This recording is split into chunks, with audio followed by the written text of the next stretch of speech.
once again to Peters Daily. Peters Daily is a platform where I have the opportunity to speak on, give you some nuggets on businesses and give you some spiritual nuggets as well. I pray that today's nuggets will be a blessing to the listener wherever you are. I have a story that I want you to pay attention to, and that is the story of how God intervened some years when I was starting out as a businessman. Some time ago, when I was looking for British visa to travel to UK, I was working with a multinational company. I had very good salary. So all the boxes were ticked. There was no reason why that visa would not be granted. More so, my organization at that point in time had some kind of cooperation and understanding that if you came from my own organization with a request for visa, with an application, it was 100% sure that you are going to get it. So I put in my application, and 2 weeks later, I found out that that application was not granted. I was downcast. I couldn't understand. I went to God in prayer. I said to God, I remember that morning very faithful day. I said to God, I pay my tithes. All my friends who had applied before then all had their visas granted, the application granted. Why me? And that morning, I had a voice that said to me, I want your Isaac. I was wondering what the Isaac was. And somehow, it just coincided with the day that I had mobilized workers to site to start my first ever building project.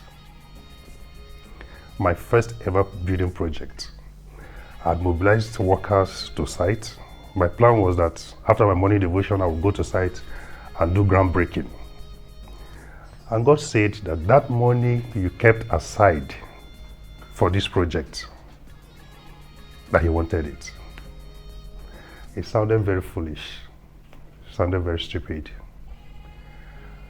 What I did was I started arguing with God. Mentally, I divided the money into 3 parts. I told God, okay, I'm going to give you 1/3 of this. The voice came back again and said, no, that's not your Isaac. I want your Isaac. Now I was in the valley of decision. What will I tell the workers on site? How will I demobilize them? How will I tell them that the plan had been cancelled, that work was not going to go on anymore? Anyway, it was a difficult decision to take. I said yes to God. That Isaac was about $20,000 that I saved over the years. So what I did was I got ready, had my bath, drove straight to the bank. On my way, I called the foreman. I told him we're no longer going to go ahead with the work because they were waiting for me to come and do the groundbreaking. So I went to the bank, withdrew the money, practically closed the account. It was $20,000. I needed a UK visa. On my way to church, because the instruction I had was, if you get to church. Give this, hand it over to the man of God. Tell him your heart desires. I said, okay. On my way to church, I had another voice that said, you're looking for UK visa. You have dollars in your hand. Go and convert the $20,000 in your hand to British money. So I drove straight to the Bureau de Change, converted the dollars to pounds. Then, in quote, foolishly, I drove to the church. So when I got to the gates, to the reception, I asked this receptionist, I said, is the man of God around? He said, no. He had traveled to Lagos. Then I heard a voice whisper to me, that means he did not hear well. Because if he heard right, he'll be around. Then thank God for God and thank God for scriptures. I asked again, I said, is the wife around? They said the wife was around. Because the scripture that I heard before asking this second question was, two shall become one. Meaning that if I saw the wife, that means I've seen the man of God. So what I did was, when I asked that question and the answer was yes, that she was around, I said I would like to see her. So they ushered me in. I handed over the seed in my hand. As I handed over the seed in my hand, I took her my heart expectation. The only prayer she prayed was, let it be unto you according to your heart desire. In my mind, I was like, is that all? Well, I left. Miraculously, surprisingly, the most shocking thing that has ever happened to me in life was, as I was driving out of the gates, I got a call. It wasn't up to 2 minutes after I left her presence. I got a call. Is this Peter Lofusim?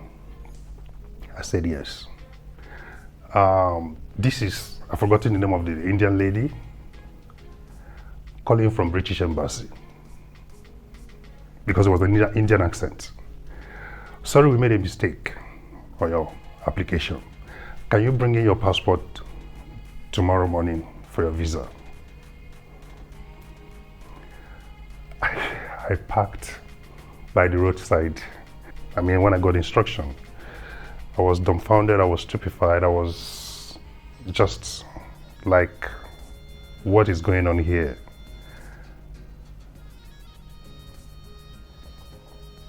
When I drove home, I went home. When I got home, I didn't want to tell anybody my encounter so far. I didn't want to talk to anyone. I was just speaking to God, God was speaking to me. But again, in that same condition, I wasn't too sure if that was the miracle that I was expecting. Then the following day, I drove to the British Embassy. My name was already at the gates. So I introduced myself. Yes, hey, we're expecting you. Where's your passport? So they gave me, I handed over my passport to the clerk.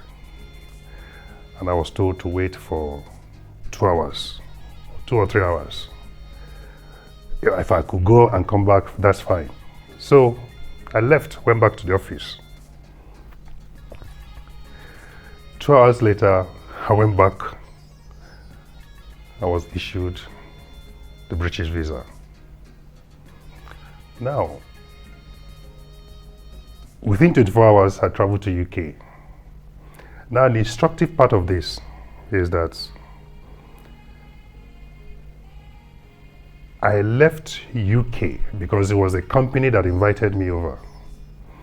I left UK with a contract that was paying me $10,000 every month for the next 2 years. Now, an advisory to this is, nobody told me to sow a seed. I heard an instruction from God, and I obeyed instruction. I took the step, and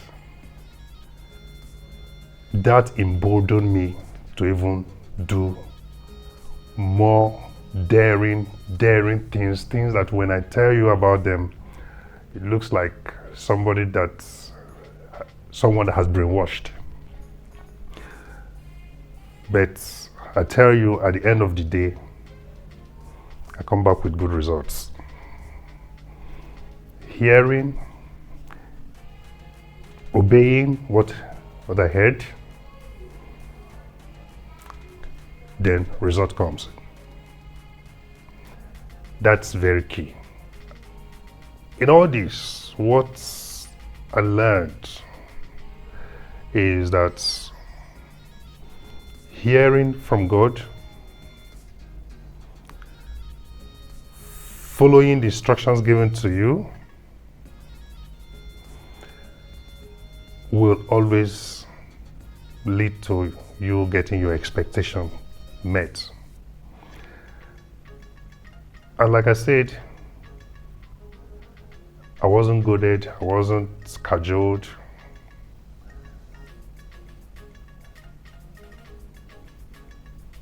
I went to God in prayer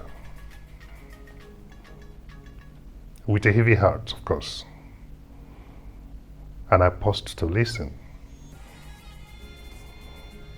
And when I listened and I heard, though the instruction was too heavy, so I tried to use my human sense to negotiate with God, but he kept saying, no, that's not your Isaac. I wanted your Isaac. So it was total submission. And I came back with a great testimony. So I encourage you, no matter whatever it is that you're going through, no matter what it is that is facing you now, there's always a solution. The noise around you may be so much that you will not be able to hear. But I urge you to find a place of silence in your heart to listen to that still voice. That still voice is always very persistent. Like I said, it's always in line with scriptures. Like the incident that happened at the office of the man of God. When I got to that point, I asked the receptionist, I said, is the man of God on seat? He said, no, he had traveled to Lagos. If I didn't know any better, if I didn't know the scriptures, if I wasn't listening, I would have lost hope, I would have lost faith. But immediately, I had a scripture that says, but two shall become one. So I asked him again, I said, is the wife around? He said the wife was around. So I said, if I met the wife, then I've met the husband. And that is what exactly happened. I hope you have learned one or two from this my life experience. Because what this experience did to me, or the good side of it is that over time, I started taking bigger steps, greater steps,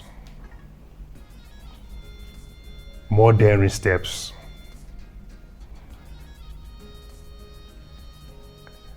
And today, I will say that I'm a living testimony of obeying God's instructions. Thank you very much.